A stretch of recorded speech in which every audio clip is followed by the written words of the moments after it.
बिल्ली बैंगन काटने लगती है। बैंगन के स्लाइस को उसने बड़े अच्छे अंदाज से काटा है।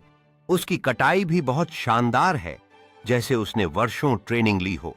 बिल्ली बर्तन में मसाले डाल रही है। खाने की खुशबू दूर दूर तक फैल रही है।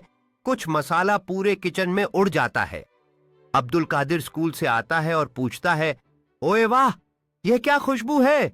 बिल्ली शान से बोलती है, मैंने बनाया है आज का स्पेशल कीमा बैंगन डीलक्स। अब्दुल कादिर हैरान होकर पूछता है, तूने? बिल्ली फख्र से कहती है, जी हां, मैं हूं शेफ बिली। अब्दुल कादिर हंसते हुए कहता है, तूने ठीक। अब अब्दुल कादिर टेबल पर बैठता है। उसकी आंखें खाने की ओर टिकी होती हैं और वह कहता है, यह खाने का समय है। अब्दुल कादिर ने पहला कौर लिया और उसके चेहरे पर खुशी झलकती है। वह कैट को थम्स अप दिखाते हुए कहता है, वाह, यह तो शानदार है।